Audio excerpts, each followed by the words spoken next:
Hello, my name is Dan Coyce, and my favorite thing is Hippos Go Berserk by Sandra Boynton. Welcome to the Finding Favorites podcast, where we explore your favorite things without using an algorithm. Here's your host, Leah Jones. Hello and welcome to Finding Favorites. I'm your host, Leah Jones. Happy New Year. This is the first regular episode of 2023, and it's a really good one for you. I am talking to author, journalist, and podcaster Dan Coyce from Slate.com about his new book, Vintage Contemporaries, and about the children's book, Hippos Go Berserk by Sandra Boynton. Now, I want to call out from the top, because some people will recognize this right away, but I have had it locked in my head for years that Sandra Boynton also wrote the book Llama Llama Red Pajama. And Llama Llama Red Pajama is by Anna Dewdney. I'll link to it in the show notes. Not Sandra Boynton. But because I'm an aunt who's read books, but I don't buy a lot of board books or look at the author names regularly, I had conflated the two in my head because they both write books that are very fun to read out loud. So Llama Llama Red Pajama is by Anna Dewdney, and we are talking about Hippos Go Berserk by Sandra Boynton. So I'm going to get it wrong so many times in this podcast, and probably still for the rest of my life, because once a fact is locked in wrong in my brain, it is very difficult to unlodge. So we will see what happens. I've also got for you a clip from my friend Patty Morrissey. You will remember Patty from an episode about thrifting and decluttering from last year. Patty is the friend that came when I was starting chemotherapy and helped me KonMari and just get my house more manageable before chemotherapy started. A really dear friend. She is now managing a thrift store on Long Island, as well as running Cultivate Club and the KonMari consulting that she does and teaching in the KonMari programs. So she does so much. But I got her clip for the best of 2022 a little late. And so we're going to kick off the episode with a clip from Patty Morrissey and then roll right into my conversation with Dan Coyce. So with that, go get your bivalent booster if you haven't yet. Wear your mask, wash your hands, and keep enjoying your favorite things.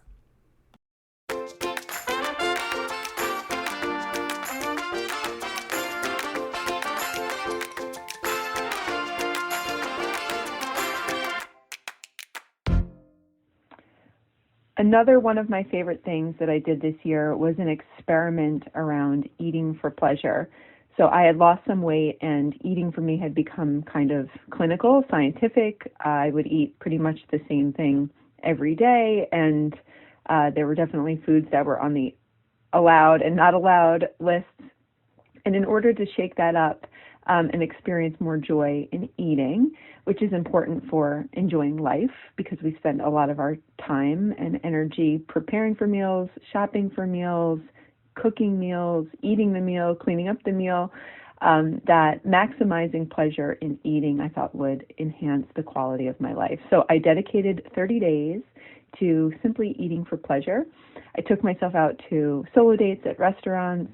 I learned how to cook using services like Blue Apron and HelloFresh.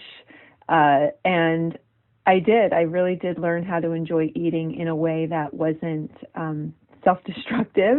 I did not gain a bunch of weight. I did not become unhealthy, but I started to see food as a friend and a source of joy versus something to be afraid of, or something that needed to be tightly managed. So if you have a complicated relationship with food, I highly recommend this really joyful, mindful exercise of approaching each meal with the intent to fully enjoy it, fully savor it, and watch what happens. All right, those are my three things that really made 2022 significant for me. Hi, my name is Patty Morrissey, and here are a few of my favorite things from 2022. The best book I read this year is Johann Hari's Lost Connections. It's all about depression and what to do about it, and it really flips the script on how people have been talking about depression up until now. And the interventions are a lot more social in nature around things that you can take action on and do. And I did experience some depression earlier this year and applied what I learned in the book and really turned things around for myself. So one of the most important books I've ever read, and definitely the most important book that I've read of this year. Another one of my favorite things from 2022 was participating in Daybreaker. Daybreaker is an early morning dance party movement. It's a sober experience. You wake up before the sun rises. Not always. Sometimes they meet a little bit later. And you dance in community with other people. And so whether or not there's a Daybreaker in your city, I definitely recommend seeking out sober communal activities where you can use your body and dance freely and find those safe spaces where you can be authentic and open and joyful in the company of other people. Daybreaker also has an online platform called Daybreaker Plus, which can be fun. So you could throw that on, invite some friends over, and have a little dance party in your living room.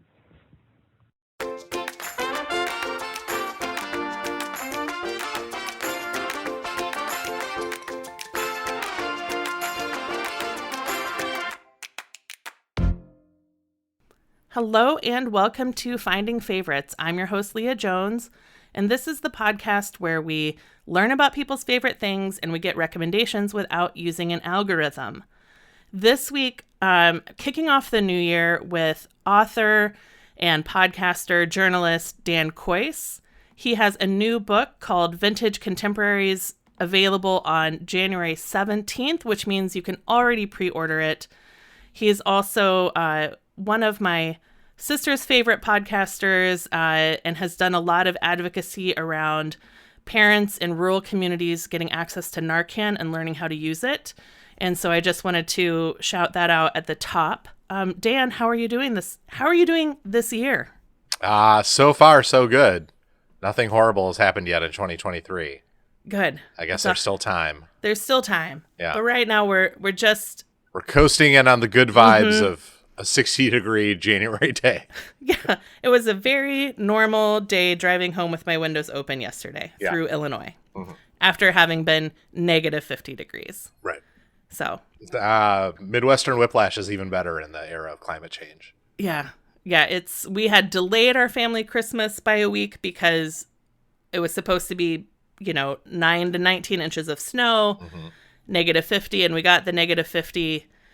And so we did Christmas over New Year's, which was nice. A nice combination. I grew up in Wisconsin, and when I married my wife, who's from Southern Maryland, I said, well, we should visit my parents at Christmas, and she said, sure. And then we flew there, and we landed at 10 at night at Mitchell Field, and we went to my mom's house. We went to bed, and then we woke up in the morning and ate breakfast and took showers, and then we walked outside, and her hair froze. And she turned to me and said, never again. And we never again have gone there in the winter. We just go to Wisconsin in the summer now. And Wisconsin in the summer is beautiful. It's great. Yeah. Yeah. You get a rich sense of the ecosystem because you are food for mosquitoes. It's glorious. Yeah. But then the cheese curds are food for you. The cheese curds are food for us. That's right. That's the great circle of life. Yeah. Yeah, I need to go to Mars Cheese Castle soon. I haven't been in a while. The temple at which we all worship. Yes. But yeah, so Dan, I'm so happy you're here today. Tell me a little bit about your new novel, Vintage Contemporaries. Sure. It's a comedy about broken friendships set in New York City in the 1990s and the 2000s. It follows a young woman named Emily and her close friendships with a very volatile theater director, also named Emily, and an older single mother author whose work she becomes acquainted with, and named Lucy, and then the ways that those friendships fall apart, and then the ways that they reconnect a decade and a half later. Mm-hmm. Did you live in New York in either of those eras in the 90s or the early aughts? I lived in New York for one summer in 1993. Mm-hmm. 1994, when I was doing summer film school at NYU, where I learned how to make movies, a skill that I then never employed in my actual life. But I lived in the living room of my best friend from high school, Heather Hacker, who I'm still friends with, who lived on 7th Street and Avenue D. Oh, wow. The Okay. far Lower East Side, yes. Mm-hmm. And, pretty close to the neighborhood that a lot of this book takes place in. And one of the things that I really remember about that time is how totally clueless I was about what that neighborhood was and represented and what was going on in the neighborhood Mm-hmm. at the time. There's an enormous amount of cultural and political ferment happening in the Lower East Side in the 90s around art and music and gay rights and housing advocacy. And I didn't know about any of that stuff. I just knew that we were so far away from NYU and that the grocery store across the street never had anything good. Mm-hmm. It was because it was a drugstore front, but I didn't understand that. Right. And so I was just like, I just was living my 6 weeks in New York, not knowing anything. And then I look back on it and think about, obviously about how privileged and dumb I was, but also about all the missed opportunities that represented. Like I could have been living a completely different kind of life Right. in New York in 1993 than the one that I did. And so one of the reasons that I liked setting the book in that era in the 90s in that place was to give this character a chance to learn and see the things that I didn't really ever learn and see, that I didn't understand till a lot later. Yeah. And then in the mid 2000s, my wife and I did live in New York at that time. We lived in Manhattan from 2001 to 2009, right? Basically that whole decade we lived there. We had our kids there. We eventually left, as so many New Yorkers do. Mm-hmm. Like we're included in the cavalcade of people who leave New York that begins one of the chapters of the book, because we had 2 kids and a dog and a 2-bedroom apartment and no babysitting, and we couldn't afford it. Yeah. I feel like 2009 is when I was like, wait, is Philadelphia the 6th borough? Could it be the 6th borough for me? We're in Arlington, Virginia, the 11th borough. Okay. Mm-hmm. Yeah, I similarly, this summer after my freshman year of college, could it have been my freshman year? Yeah, summer of 1996, I was in San Francisco for like 8 weeks for an internship. Mm-hmm. Lived in the Mission, worked in the Mission, I had a $2,000 stipend for the whole summer. Right, which So you're not getting out a lot. I was not getting out. I Yeah. did not have a fake ID. Like I was underage.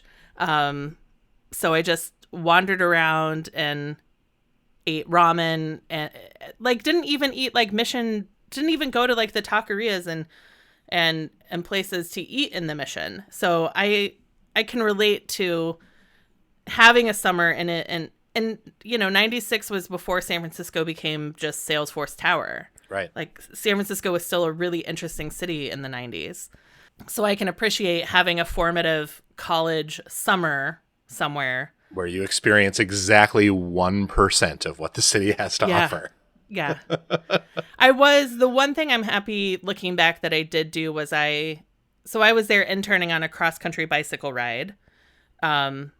Literally like faxing Atlas pages. Oh, sure. The to cyclists. various motels. Mm-hmm. Mm-hmm. But I did that summer volunteer for Pride and like to be parade security. Mm-hmm. So I did at least once get out of my house and do something cultural. That's a great Yeah. thing to do. But also, I love that you spent your summer faxing things. I feel like that's a real Yeah. lost art. Oh, yeah. We did clip art when it was still truly cutting images out of Right. the clip art You book. clipped the art. We clipped the art. You Xeroxed it. You shrunk it on the Xerox.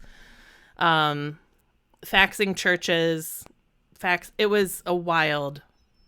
It was a great summer with very few transferable skills.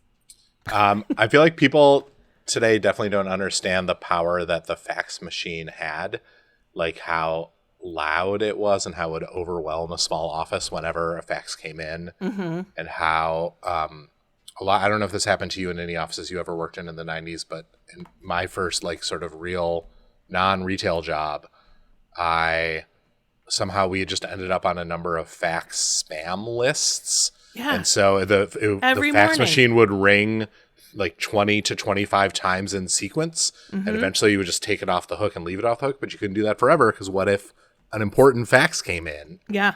Then we would just get 2 pages of like real estate in the area, or a fly by night, some kind of get rich quick scheme or something. Yeah. Oh, in 2005, I was working at Edelman, large PR firm.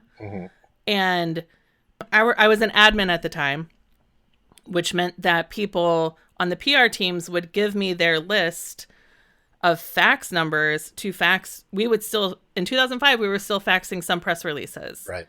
And you'd come in the morning and you'd check the fax machine, and you'd figure out like what was real and what wasn't of everything that came through on the fax at night. And it wasn't, by the time I left in 2009, I don't think anyone was faxing. I don't think we were using the fax to that level. But in 2005, it was absolutely like, Leah, here's the list of numbers, here's the press release, and you just dial. You just sit there dialing. I know a guy who worked for Tina Brown at the height of talk, at the peak of her powers. And she apparently, at that time at least, communicated almost exclusively by fax with her subordinates. And he lived in a tiny, tiny apartment. He was new to New York, and the only place they could put a fax machine with the right like wires and connections and phone hookup was on a small shelf over his bed. No. And so frequently he would wake up at 2 a.m. to a fax from Tina gently settling upon his face as it had come off the fax machine. That's a nightmare. That is a nightmare. Now you just get an email that makes your phone ding and wakes you up, and then you're in a different kind of hell. Yeah. Another fun Edelman fact from that era was Dan Edelman, who was the founder, at the time was in his 80s.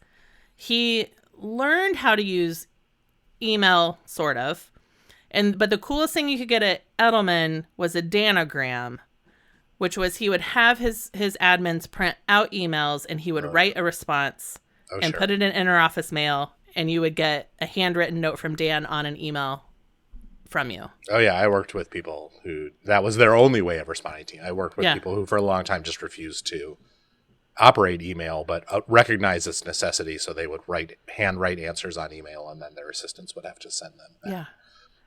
It's funny. This all seems beside the point, but in fact is highly relevant to the subjects of this novel, which include what it's like to work in an office in the 1990s with a crazy person, and then what it's like to move to a completely different way of doing work and a different way of thinking about yourself and work. The main character, in the early parts of this book, she's an assistant to a literary agent in New York City, truly not knowing what she's doing, truly just trying to keep her head above water, and finding herself in over her head over and over again. And then in the later part of the book, she's become somewhat accomplished. She's a senior editor at a publishing house. She has her own assistant who she tries to treat better than she was treated. She feels responsible for the place and for for what's happening to the employees there. And she does work that she takes a lot of pride in, and she also is, facing a bunch of stuff that faced many of us who were in offices in the mid 2000s, from just starting to figure out how to use email to just starting to figure out what it means to have a toxic boss who treats people in a way that they ought not to be treated. Yeah. Over the last couple of years, I have talked to a lot of authors, and I'm curious, where did COVID land for you in the writing of this book? I started actually writing this book when I turned 40 and got very upset about how I had not written a novel despite having an ostensible graduate degree in creative writing. And COVID hit when I was 45. And so the place I was in with the novel at that exact point was that I had maybe 100 pages of sort of wildly disparate material that didn't exactly seem to have anything to, little fragments that didn't have anything to do with each other. I had spent a lot of time just writing when I could, which meant, I had kids when I turned 40. My kids were 10 and 8. And that is, as many people know, that is not the most conducive time to deep thinking or immersing yourself in another world. So the writing I got done was whatever I could do at like 10:45 at night for 45 minutes out on the porch before I conked out. And so I had a bunch of these fragments that didn't make anything exactly, or I didn't understand how they made anything. And the irony for me, and many people listening, I'm sure, will find this extremely bitter to hear, but it's that COVID is the reason that the novel was able to come together. Because at that point, my kids were older and very slightly more self-sufficient. So there was a lot of bullshit about trying to get them online at school and dealing with them and navigating their days. But there still were long stretches where I actually had some time. And then my work, Slate.com, arrived upon a crackpot scheme to subvert the Washington, D.C. municipal unemployment program that was cooked up by a writer at Slate, Jordan Weissman, an economic genius, who figured out basically that if you did the paperwork just right, anyone at Slate who wanted to could just, during the height of COVID, when Slate was, I assume, hemorrhaging money. Right. Anyone who worked at Slate and who worked in the DC office could just take unemployment, which would give them about 80 to 85% of their salary. Slate would not have to pay that money. The employee would get that money, and then they could just come back whenever they wanted to. And so we basically had like a voluntary furlough program but at a Slate, paid furlough. But a paid furlough. Okay. That they were like, well, if anyone wants to do this, do it. So I did it, and I helped my kids in school, and I tried to get our house in order and tried to keep us all from getting COVID. And then I had, 2 hours a day to write. And that was the time when I basically took all those disparate fragments and said, okay, if these were a book, what would it be? Yeah. And started the process of turning them from those disparate fragments into an actual story that hung together a little bit more. And so, I obviously I feel fairly guilty admitting that, because that was certainly not the COVID experience that most people had. Certainly not most parents. Right. Definitely not most moms. But I just ended up in this unbelievably fortuitous circumstance in which, due to a bit of light legal fraud and slightly older kids, I managed to accomplish this thing. Yeah. And so I feel very grateful for that. That's cue the hate mail. I don't think you're going to get a lot of hate mail. This is surprising. While it's a COVID hobby podcast for me. Yeah. It's not number one on the COVID fraud hotline Reddit. It does not show up often on that. I don't even know if that's a subreddit, but yeah. It's coming out January 17th. How are you celebrating the launch? Lightly. Right now we're recording this January 2nd. Right now I'm in the pre-publication period where I basically have gone completely insane. And I just want the stupid book to be out because, I started it when I'm 40 and I just turned 48. So this thing has been in my head for a really long time in various forms. And I would just die for anyone else to read it. Yeah. So I'll be really happy when it comes out, but we're still busy. We both work. I'm teaching this spring. My wife is teaching this spring. It's college hunting season. My oldest daughter is a senior. And so an enormous amount of our time is spent thinking about colleges and visiting colleges and forcing her to write 250-word mini essays that various colleges require. It seems like now I'm a childless aunt, so like what I know is suspect.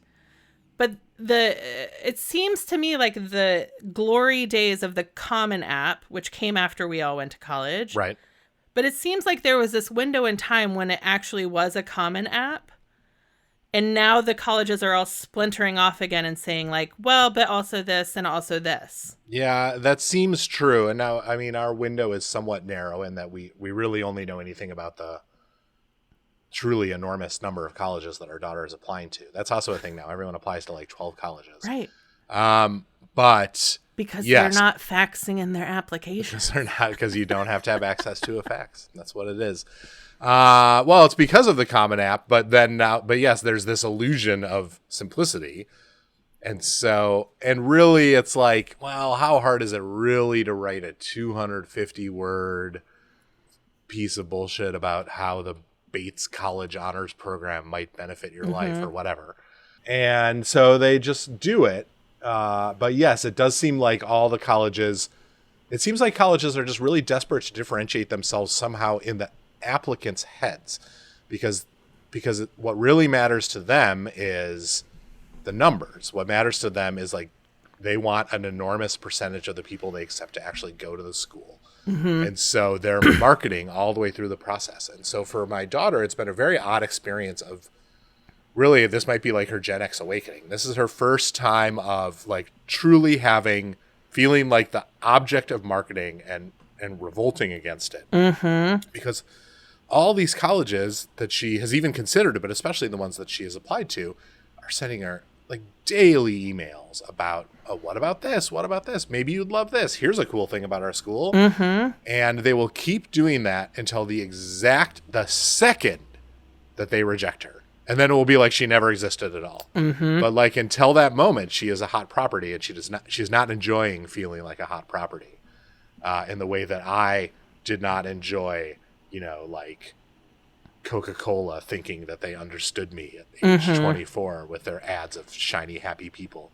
And so maybe that's a positive in the long run. But yeah, anyways, we just have a gazillion things to do. And so I'm doing a reading in Washington, here in DC, and on January 17th. I'm doing one in New York on the 18th. I'm doing one on the internet on the 19th. Anyone who wishes to know more about those should please just go to danquace.com, where they're all listed handily for your perusal. And then that's it.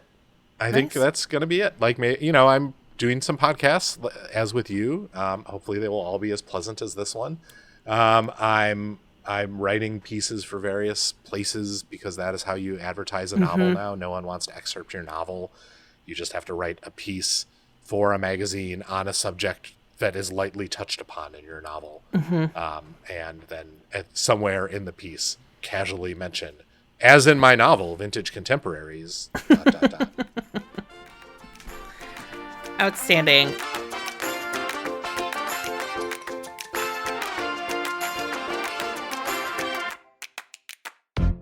Well, Dan, your novel is the reason we're talking today, but I also want to learn about your favorite things.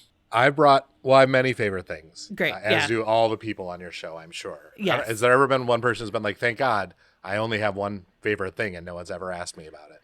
I have had people say when I come up with I have had people decline because they can't think of a favorite thing. What? Right. That to me is shocking. Oh, I'm sorry. I just don't like anything. Or is I don't it like this, anything. oh, I love everything equally? No, it's I don't like, there's nothing I like enough that I could talk about it for half an hour to 45 minutes. And I'm like, that's impossible. That's completely How could insane. Come info dump on me. That's a very common 250-word college application question, by the way. What is something you could talk about unprompted for 45 minutes? It's like the tweet, what's your TED Talk? Right. Now colleges are using that for an application question. But I'll say that sometimes I tell, the problem more often is that people have lots of favorites and they are worried about offending the thing they don't pick, which is not always a thing associated with a person who could get upset. Right. So sometimes I go with something I'm you worried love. that pears will be offended because I like apples. Yes. Yeah. So what is, knowing that you have many favorites and you picked from a lot of things. No, actually, I hate everything else. Anyone who's listening, I hate you, your book, everything you've ever done, written, sung. But I love Hippos Go Berserk by Sandra Boynton. Oh!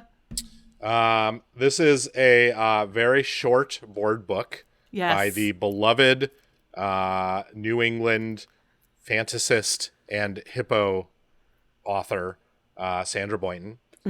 Anyone who has ever been a parent or an aunt, I'm sure, has encountered 10 trillion of Sandra Boynton's books. Yes. Llama Red Pajama too, right? Yeah.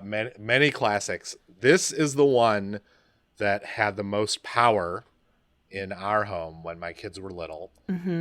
Unexpectedly to me, as I was writing the novel, it became a recurring plot point, which gave me the occasion to repurchase the book because we had long since given away our copy to, I think, to nephews, and to revisit it and to marvel at its perfect economical storytelling and the differing life lessons that people of different ages take from this book.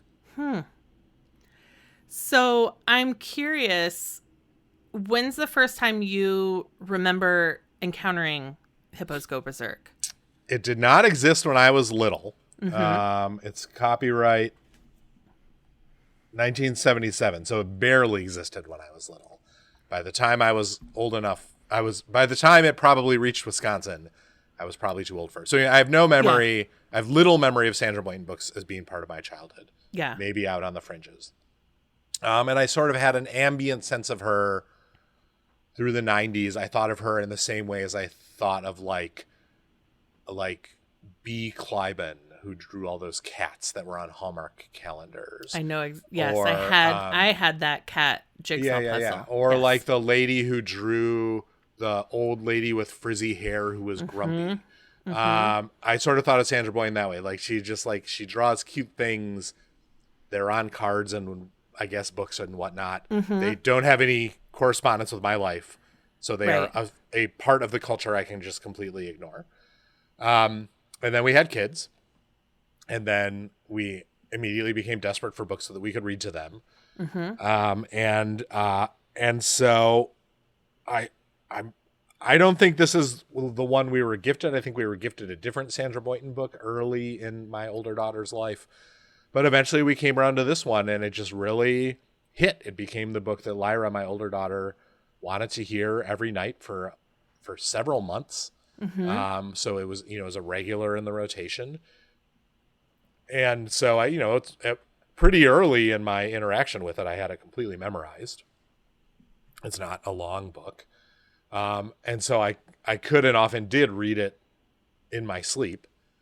And it sort of imprinted itself on my brain. And so even years later, writing this novel, when I was sort of searching for, at a later point in the story, the main character has kids, and I was searching for a book that would be meaningful to her and her toddler. And Hippos Go Berserk seemed like the obvious one to go to. And then when I revisited it, I just, first of all, it was like it had been encoded in my DNA. As soon as I fell back into it, I was like, oh, I can't wait for what happens when the 3 hippos show up. And also reading it in a state of consciousness, as opposed to how I was usually reading it when I had a toddler, allowed me fresh access to its genius. Mm-hmm. So do you know Hippos Go Berserk? Have you read this particular one? I read it when Henry, my sister's oldest, Sure. when Henry and Quinn were little, but I don't remember. I'll tell you a little bit about it. Yes. So, and your listeners, perhaps, if they are not familiar. So, it's a story about a hippo, one hippo, all alone, who just wants to have some fun with some other hippos. So he calls 2 hippos on the phone. And then all of a sudden there's 3 hippos at the door who bring along another 4. Then 5 hippos come overdressed to see how overdressed they are. Isn't that funny? They're all wearing suits. One of them has a cape. 6 hippos show up with a guest. It's just some like little monster. I don't even know what he is, but it's 6 hippos with a guest. I don't know if you noticed, but the hippo has Whistler's mother on his wall, but it's a hippo. 7 hippos arrive in a sack. It's just a big sack full of hippos. 8 hippos sneak in the back. 9 hippos come to work. It's the hippo staff. It's like the party down. Oh, and their little hippos. Yeah, and their little amazing outfits. And then, after the 9 hippos come to work, all the hippos go berserk. It's an enormous hippo party. All through the hippo night, hippos play with great delight. There's an incredible picture of the house just completely full to overflowing with hippos. Hippos on the roof, hippos hanging out of windows, hippos on the porch, hippos everywhere, just partying like no one has ever partied before. But then at the hippo break of day, the hippos all must go away. So then 9 hippos and a beast join 8 hippos riding east, while 7 hippos moving west leave 6 hippos quite distressed. They're crying. That's what now that I just said that, I remember that Lyra would always point to that page and say, they're crying. Thank you, Lyra. Your emotional astuteness was off the charts. 5 hippos then set forth with 4 hippos heading north. And the original hippo, you see her waving to the hippos. Goodbye. Thank you for coming to my party. 3 hippos say good day. The last 2 hippos go their way. And 1 hippo, alone once more, misses the other 44. That's it. That's the book. That's the story of Hippos Go Berserk. Mm-hmm. I find myself attracted to this story now for a number of reasons. One is it's full of visual whimsy. That Whistler's mother, that's a hippo. The house full of hippos. The various funny and absurd ways that the hippos go their various ways. Like the hippos mostly showed up in on taxis and on foot, but then they're leaving by helicopter and on a Greyhound bus line, except for it's called Grey Hip.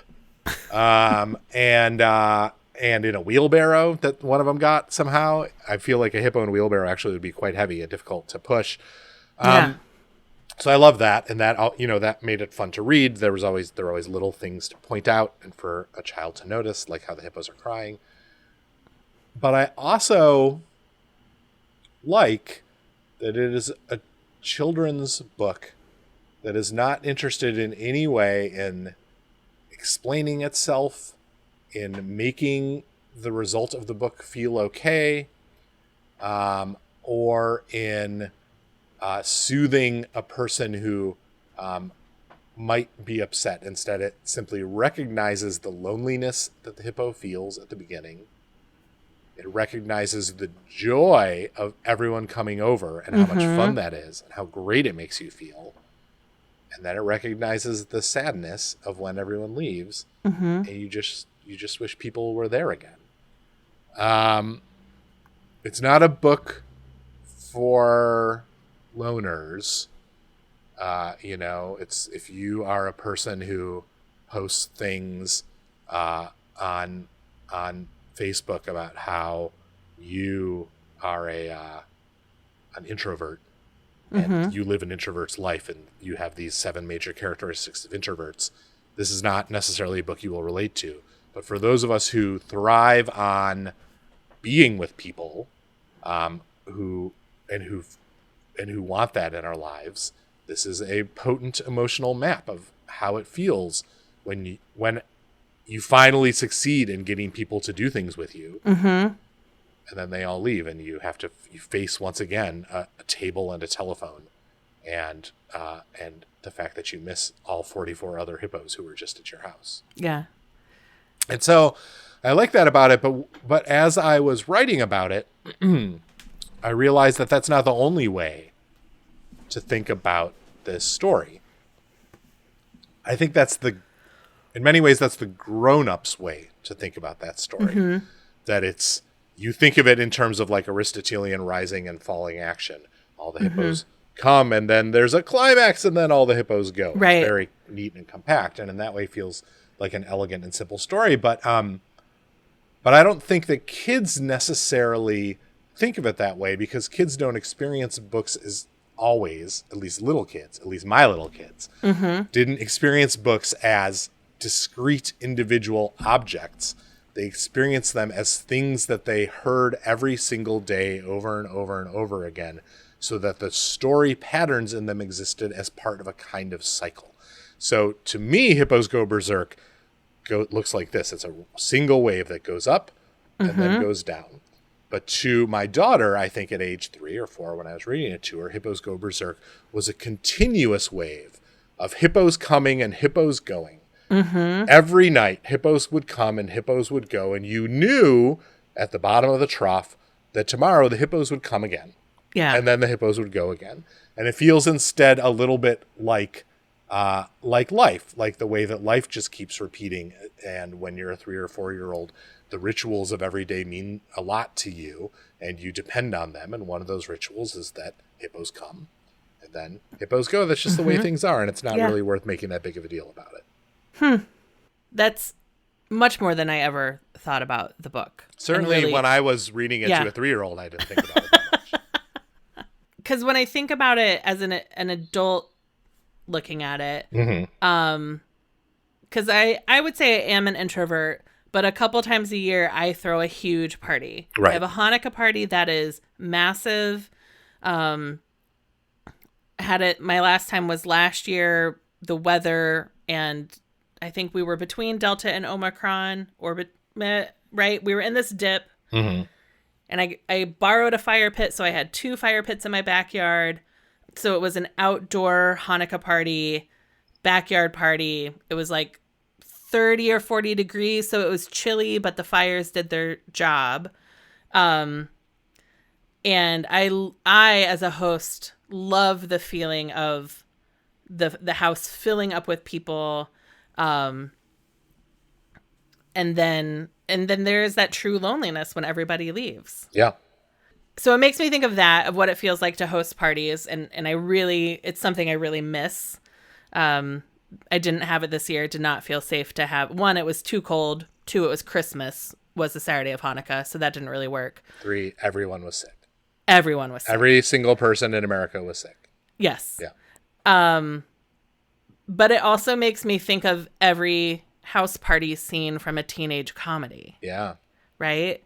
That's basically you don't see a keg. Right. But that's basically what the hippos are having the kind of totally unraveled, unhinged, wild thing that signifies to kids, adults having fun, when in fact it's very rare for adults to engage in that kind of behavior in my experience. Yeah. But it's alluring, I think, the idea of just cutting loose, going truly berserk. Yeah. In a way that is safe and fun and harms no one, but is instead just an evening to remember.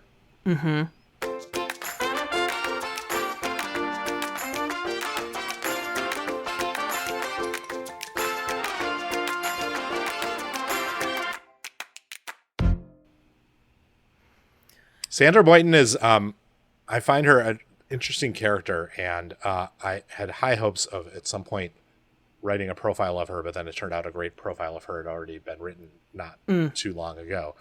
So the world does not probably need my version of that great profile, but she just lives in a barn, I'm sure a very nicely refurbished barn, in New England. She doesn't appear to have an agent or a publicist. She just has her own website with a little like button on it that's like, contact me. And she just like puts these books out whenever she wants. She's constantly making new stuff, new calendars or new cards or new books, or she writes, sometimes she writes musicals. And I'd forgotten that her first sort of major success was in fact in the greeting card world. So, my sort of vague memory of her as Hallmark adjacent was not wrong. Yeah. She first became famous for, I think, for a 1975 card that I distinctly remember getting on multiple occasions for various birthdays, which says Hippo Birdie to Use. And it's a picture of a hippo and then a bird and then two female sheep. Then it says Hippo Birdie to Use. To use. Yeah. Hippo Birdie Dear You. So then all of a sudden there's a deer. Hippo Birdie to Use. That's it. That's the whole card. And according to her website, that card has been redrawn 5 times and has sold 10 million copies of this greeting card. And so the idea of someone making a tiny work of art, which is, simple, but also whimsical and not unclever. Right. That then 10 million people have spent money on and given to someone they at least like. Yeah. Is incredible to me. And then starting in 1977, she started doing books. And in fact, Hippos Go Berserk is the first book she ever published. Her first children's book. She was a student at the Yale School of Drama at the time. Another thing I did not know about her is that she was a theater person. Although you do see a lot of drama in the interactions between her characters. And in fact, if you look at the Hippos Go Berserk party, it does sort of maybe seem like an undergraduate theater party. Right. Or at least the party that undergraduates in theater wish that they could have. If, like, for no, example, I went to a school. My undergrad had a big theater department, and I can say those parties really happened. Oh, wow. Our theater parties didn't have staff. Although the theater students did often work as staff at other people's nicer parties, like the 9 hippos who come to work. Yes. Also, we did not have staff at our theater parties. Yeah, but they were big and wild. Ours were like big-ish and wild-ish, but certainly no one had a house this nice. And we didn't have like food. It was just you had big plastic bottles of vodka, and a lot of sexual repression, and then they combined in various interesting ways. Yeah. And yeah, she I think was 20 when she wrote Hippos Go Berserk. I don't know what her connection to children was at that point, whether she had, nieces or nephews or little siblings that she was writing for, but it's like perfectly in tune with what children want out of an experience. Yeah. And from there, her career has just blossomed. Although, of course, even before she wrote the book, her career was already blossoming. She already written Hippo Birdie to Use. And so she just has just kept on working since then. She seems to just only do what she wants to do. Funded by the forever income of Hippo Birdie to Use and her other bazillion successful greeting cards and now bazillion successful books. She just like writes what is fun to her. She writes songs and records them. She like hires a band to record the songs with her. She just seems to have a great life based entirely on whimsy. And I emailed with her a little bit when I was trying to maybe make a profile happen before I discovered this other profile, which she, in her kindness, pointed out to me. She was like, someone wrote a profile of me like 3 years ago. And she was so nice in her emails. She was game for whatever.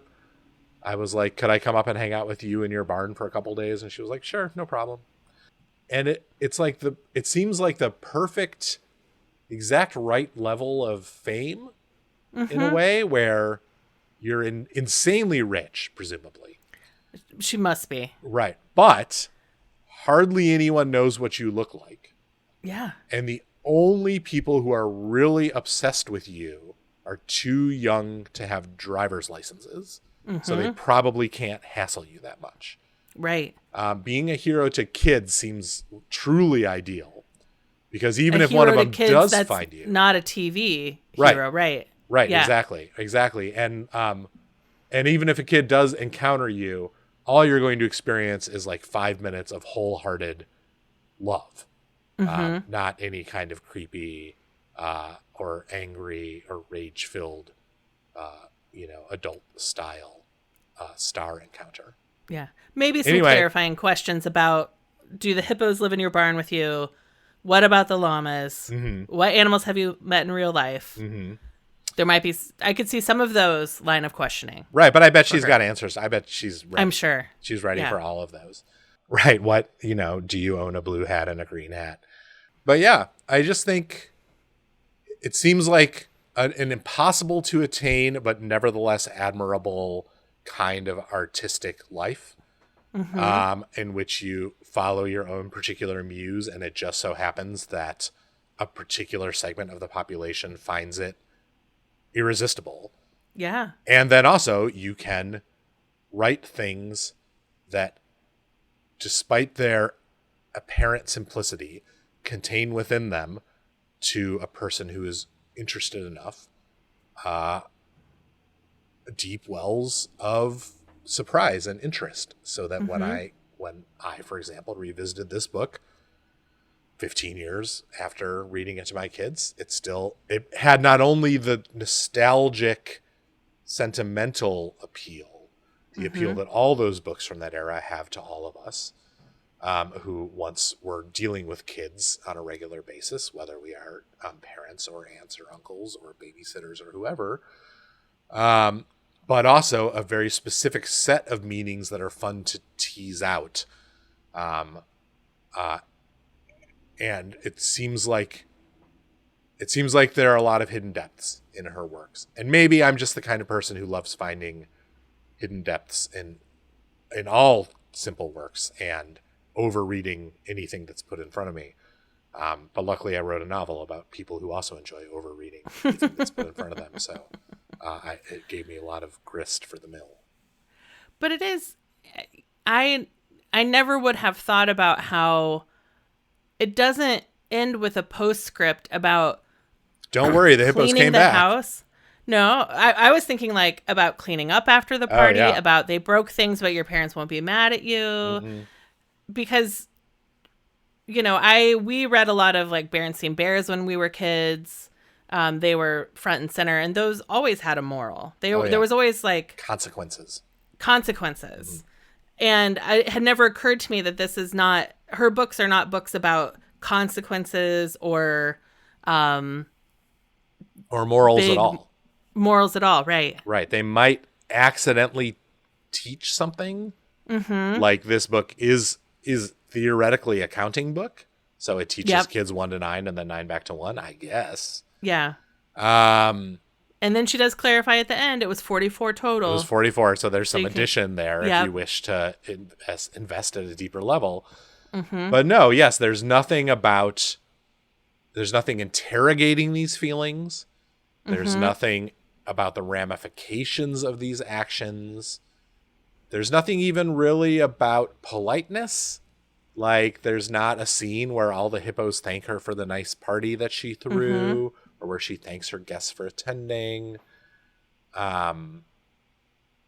Instead, it's just an experience that you live through, much like life, which also has no moral, of course. And I like that about this book. And maybe that's the differentiator for me as an adult reader, that I maybe when I was reading to a 4-year-old, I would sometimes be interested in morals. Like, I guess theoretically a moral education is part of what I'm trying to deliver to these children. And if there's a book that can provide a shortcut to that, great. Now I'm wholly uninterested in morals. They really turn me off. And so a book like this is maybe the kind of children's book I'm most likely to be able to return to and find valuable or interrogable in this way. Is this a book that is, when you are invited to baby showers and book showers, is this number one on your give list? Yes, this is the board book that I always give Yeah. to new parents. Although, no, that's not true, actually. I give the book to kids when they're like 3 or 4 on birthdays. Mm-hmm. I have a standard baby gift that I give to all parents, and I have since we had kids, which is when you have a baby in a hospital, you'd notice that the nurses have access to these miraculous large blue pieces of absorbent paper called chucks. They're like a medical thing that you put like under the puppy pads. Yeah, like puppy pads, but Yeah. yes, but they're basically a medical supply that, Yeah. if you're having surgery and you're going to bleed everywhere, they'll put a chuck under you. Or if you're having a baby and you're going to leak in various ways, they put a chuck under you. And when we were, changing our babies very early in their lives, those first 2 days in the hospital, there was just a pile of chucks in our room. And we would take one and put it under the baby and change the baby on. It was incredible because whenever you change a baby, as soon as you take their diaper off, they instantly pee everywhere. And so I discovered that you can order chucks online from an online incontinence supply company. Okay. And so I order 250 chucks from this incontinence supply company and send them as gifts to anyone who's had a new baby. That's brilliant. And thus putting them on an incontinence mailing list for the rest of their lives, something that will be inevitably usful to them in their advanced age. Yes. And it's great. I love giving that gift to new parents. But yes, once a kid is old enough to be given their own books, this is a regular in our roster of books that we give to small children. Nice. I was feeling pretty good about this, like the swaddles I usually give people, but Great gift. yeah, the Aiden and Anise, the big muslin swaddles. But Chuck's is a good one. Well, if anyone wants to follow my lead, please feel free. The incontinence supply care company is called North Shore Supply. They're great. They've been very nice to me over the years. There's even a box on their order page that I believe is for messages like, leave on porch, dog is vicious. But I use to say, please put a message in here that says, congratulations, this is for your baby to pee on. Love, Dan. Mm-hmm. That's fantastic. That's it's just such a good gift idea. It's a good gift, and it's nice to have a signature gift. I find that important in life. It's also nice signature gifts help you cut down on decision fatigue. Oh, yeah, for sure. Yeah, I never have to be like, well, what do I think this baby would like? Because babies don't like anything. I just know. I know a thing that will be useful to their parents. And I've gotten good reviews on that gift. I don't know. Maybe some parent is like, oh, my God, I can't believe he sent us chucks again. But I think most parents enjoy having a thing to put their baby on to change them so they don't pee on the couch. Yeah. No, I think that's true. Otherwise, you're walking around with that foam changing pad and just moving it around the house. And then washing it. And it the cover never really gets clean. I suppose if you're a cloth diaper family, chucks are not the product for you because it's just a disposable thing that's going in a landfill. But if you are a disposable diaper family, chucks might be the way to go. Yeah. Outstanding. Is there anything else about Hippos Go Berserk or Sandra Boynton or board books that I haven't asked you about yet that you wanted to make sure you said? No, I'm curious. You said Blue Hat, Green Hat. I know Llama Llama Red Pajama. Llama Llama Red Pajama. Yep. I remember our other favorites were Moo Ba La La La, which is just a collection of animal sounds, basically, that rhyme. Yeah. But Not the Hippopotamus, which, as I recall, it might be the same hippopotamus as the hippopotamus in Hippos Go Berserk, but it's about a hippopotamus who is not included in things Oh, no. And then maybe at the end is included in things. I don't know. It's all very foggy. I might need to repurchase this and revisit it. All I know is that it has a constant refrain, which is that other things are doing things, but not the hippopotamus. Maybe it's about an introvert. I don't know. Surely I'll encounter it someday soon and find deep riches of meaning deep in the well of this otherwise shallow seeming book. I'm scrolling through her author page now. There's so much that I didn't know. She produces. She really does. She seems driven by demons beyond our comprehension to produce on a yearly basis adorable books that you love to page through. Plus, she does some things for adults, which I have never found that enjoyable, like Chocolate: The Consuming Passion, which was like a book that boring adults always gave each other for when they didn't actually like each other or know anything about each other, like 1985. Okay. But the kids' books, magic. Absolutely.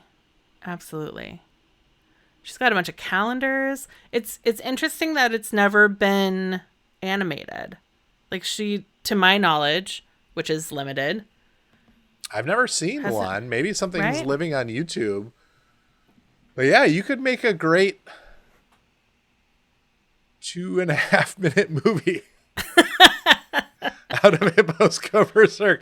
I'm now trying to imagine, like, if Illumination Entertainment, the people who do Minions, got a hold of the Sandra Boynton catalog and like the story breaking sessions they would have to go through to expand the Hippoverse into like a 3-beat Hollywood story. And like the main hippo would have a whole backstory, and then there would be a bunch of side stories with the other hippos who come to the party. Then the party itself would be like a 15-minute action sequence to the tune of like Tub Thumping by Chumbawamba. And then the end of Act 2 would be that all the hippos have left and the hippo is sad. And then Act 3 would be an incredible journey she goes on to find all the other hippos who are somehow in peril on their various journeys home. And then they all collect up together and have one final throwdown and then move into a big house together. I mean, there's the pitch. I guess that's it. But Hollywood. But what a terrible movie that would be. I wouldn't want to watch that at all. And I think her stuff would work well if you think about how Garfield was as a Saturday morning cartoon, because it was split between Garfield and like the farm, like it was half Garfield and half the farm animals where Garfield came from. That turned into U.S. Acres, his failed second comic strip. Yes. Yeah. But it worked as an animated show. Right. So I think 15-minute vignettes. Right. I mean, obviously movie. the version of it that works best is for 3 or 4 year olds. And so right. Like, YouTube videos that are basically just long enough for dad to say, take a shower seem like the exact right mode for this. But, bless her that apparently she's never done it. She doesn't need that money. Yeah. She doesn't need the hassle. She's got her. Maybe I'm going to go to YouTube cards. and discover that in fact there's a Sandra Boynton channel with 7 trillion subscribers, and all the videos are AI generated like Coco Melon Nightmares. But my hope is that that doesn't seem like her vibe. It doesn't seem. I agree. No, I agree. She's just up in her barn making stuff. She doesn't need to deal with Hollywood.